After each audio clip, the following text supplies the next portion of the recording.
Winback Farm of Delaware is proud to introduce O'Brien and Ushaw Award winner Southwind Frank to its lineup in 2023. The farm is already home to Triple Crown winner and Dan Patch winner and Horse of the Year Glidemaster, Ushaw Award winner and Meadowlands Pace winner He's Watching, Battle of Waterloo winner with a mark of 149 and one sports column, and Yonkers Trot winner with earnings near $1 million, Top Flight Angel. Also standing at Winback of Delaware, Badlands Hanover, Classic Card Shark, and Roddy's Bags again. For more information and a complete lineup, visit winbackfarm.com. My grandfather instilled in me that there's no such thing as luck. He said luck is where hard work meets opportunity.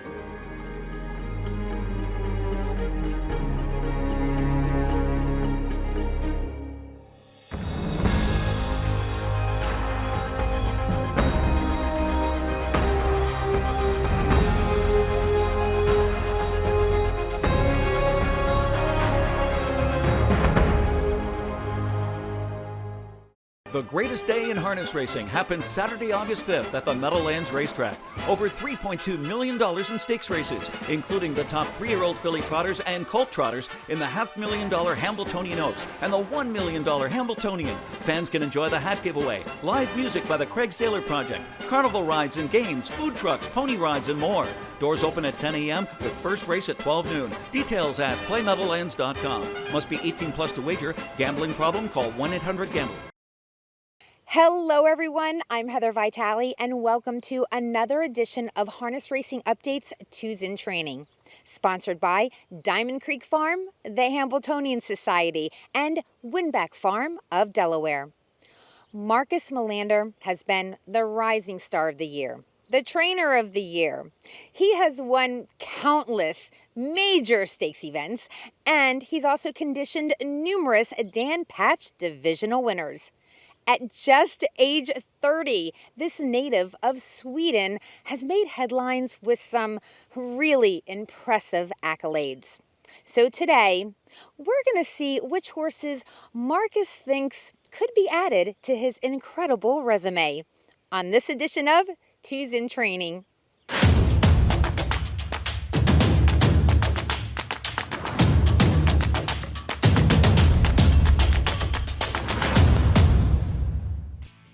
Marcus, the first time that we did a Twos in Training, we actually had to do it remote because the whole pandemic thing was happening. So this is really cool, actually being here at the farm.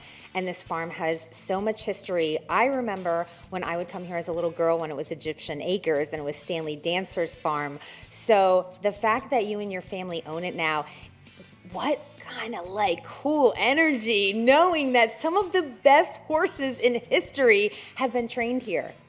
Yeah, it's a great place, even, Stanley built it, and then after him, Continental Farm with John Johnson and Lindstedt and them had it. So, I mean, it's been great horses that have been training at this farm. Yeah. So, and you had a great year, almost $5 million in purses earned. So before we get into our babies, we want to talk a little bit about some of the horses you raced last year and just get quick updates. First of all, Temporal Hanover. So he went to stud in Indiana. They sold him after the season, and he had a great season last year. And a son of Wallner, obviously, he was very attractive. So he's standing stud in Indiana. And of course, everybody needs to know about Joviality, our Dan Patch Award winner, 3-year-old filly trotter of the year. Yeah, so she was training here until about 2 weeks ago. Then she flew to Sweden. So she's there right now and probably race there in about a month or so. Oh, super cool. Okay, all right. Is that kind of bittersweet for you? No, we kind of know that was the plan, but we kept her here during the winter because it's a lot milder winter here than it is in Sweden. So the plan was to bring her to Sweden after the winter, and so did we.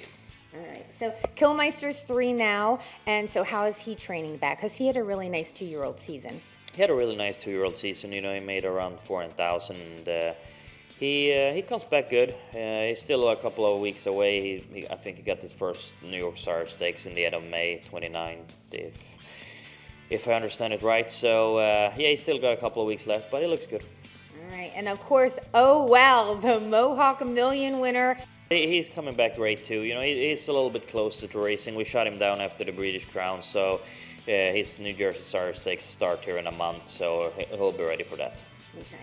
Let's talk about numbers overall. How many horses do you have, and can you break them down age-wise? Because most of them are 2 and 3, right? That's correct. So we have a total of 66. We have 40 babies, 24 3-year-olds, and 2 5-year-olds. Oh, who are the 5-year-olds? Venerate and Son of a Mystery. Okay, all right. Now we're going to talk about our 2-year-olds. I want to start with the fillies. Landalucci, who of course, let's talk about Green Shoe, because this is really exciting. She's a Green Shoe, first crop of Green Shoe.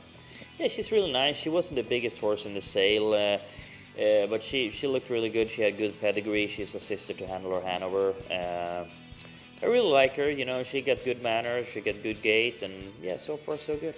So, of course, this is a Courant horse, and I was sitting there last night on Facebook Messenger messaging Anders, and I'm like, you got to tell me about these names. So apparently, Landalucci is actually named after a great thoroughbred. A little different with the spelling, but that's kind of cool. So you're looking to see, okay, well, if a thoroughbred can be a champion, then maybe a standardbred. Yeah. No, so she's a nice horse so far, so yeah, we're happy with her.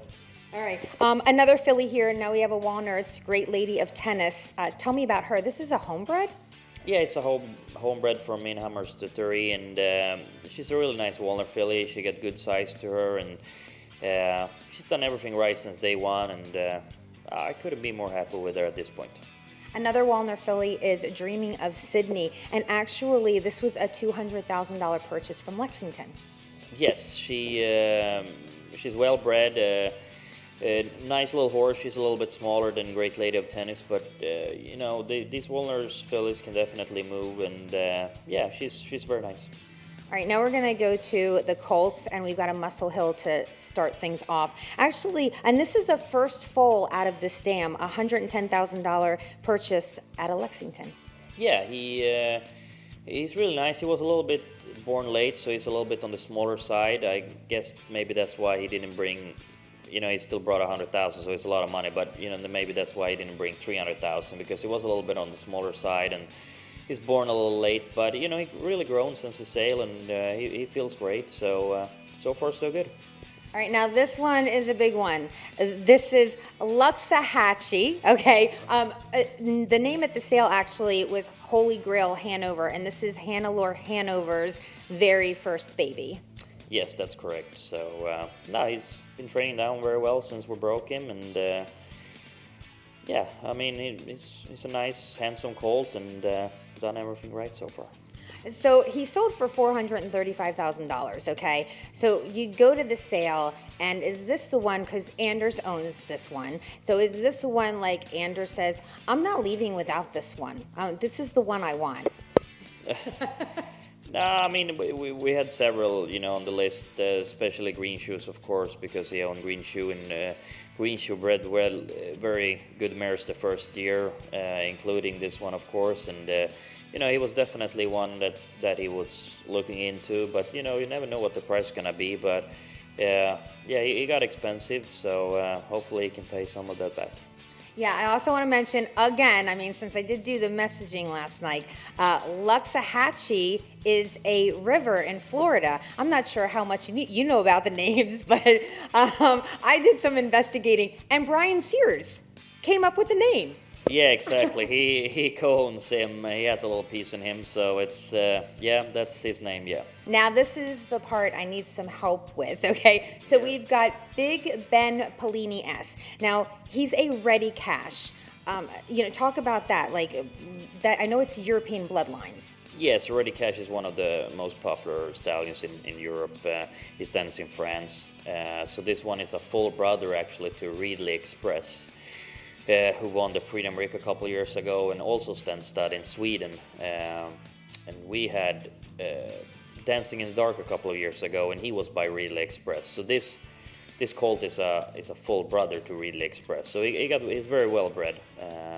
He came in a little bit late, but he's a nice horse, and we'll see. But those French blood can be maybe a little bit late. They're not bred as these horses over here, but so far he's done everything good.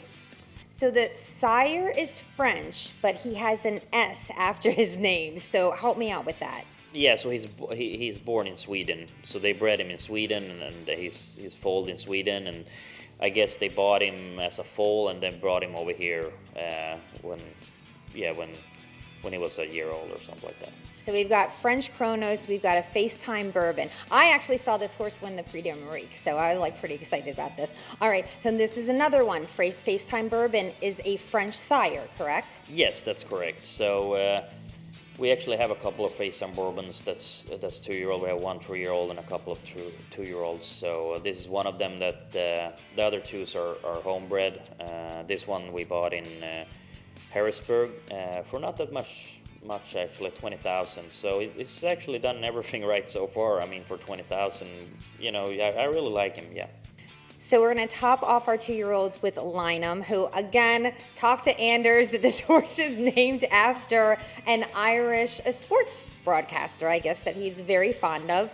So Lynam, first crop green shoe, Pasithea Face. Okay, so not only was she a great mare, a race mare, but she's the dam of a couple of pretty big standouts. Yeah, both joviality, obviously, and then Kaylee was she was a good 2-year-old last year. Maybe not in the joviality class, but she's still a very good horse. So, yeah, this guy has some siblings that he definitely needs to, live up to. So this is a green shoe, but yet Lynam was born in Sweden? No, he's actually born here.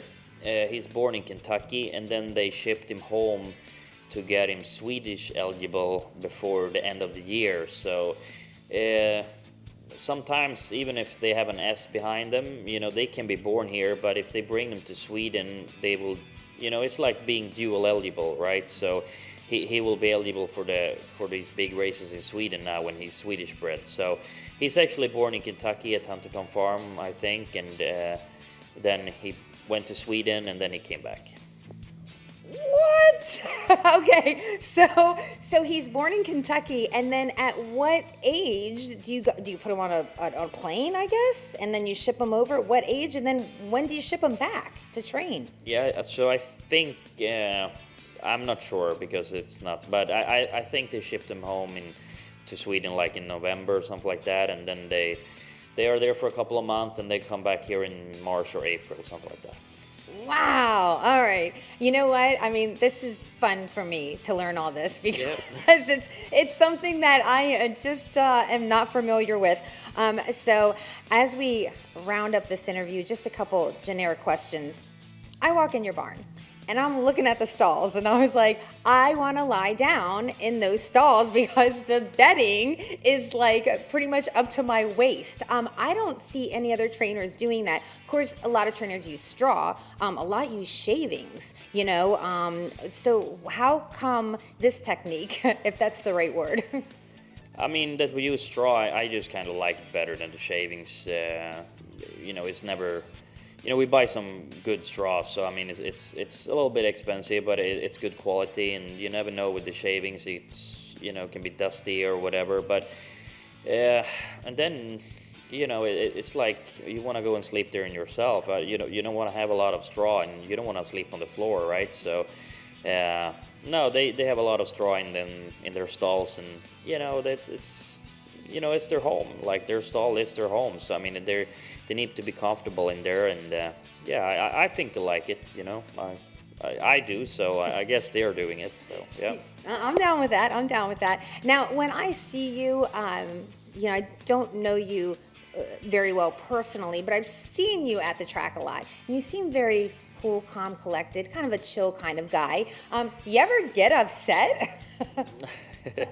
Yeah, I probably do, but I try to keep it to myself, and then, I do, but yeah, I'm trying to be calm and relaxed, especially at the, if it's big races and stuff like that, I think if we have a big day like Hambo Day or something like that and have a lot of horses racing, I think it's very important that I'm calm and that maybe, get the caretakers and grooms and trainers and everything, then maybe they're calm, and don't stress up the horses. So I try to be as calm as I can to, that's best for the team. Right. And goals for this year. I mean, you really had a great year last year. So, do you say, okay, yeah, I might win this many races, or this is the goal for this much money going into it? I mean, we had like you said, we had a great year last year. Obviously, it's one race we haven't won yet, so hopefully we can get it done this year to win the Hambletonian. But I mean, it's a hard race to win, but we have a couple of prospects, so I really hope we can get it done. All right. Well, thank you so much for joining me today. This was a lot of fun, and I hope you guys learned something, because I learned a whole lot. So thank you, Marcus. Thank you. I hope you enjoyed today's edition of Harness Racing Updates Twos in Training, sponsored by Diamond Creek Farm, the Hambletonian Society, and Winback Farm of Delaware. Make sure that you go to harnessracingupdate.com and subscribe to our free newsletter. I'm Heather Vitale for HRU.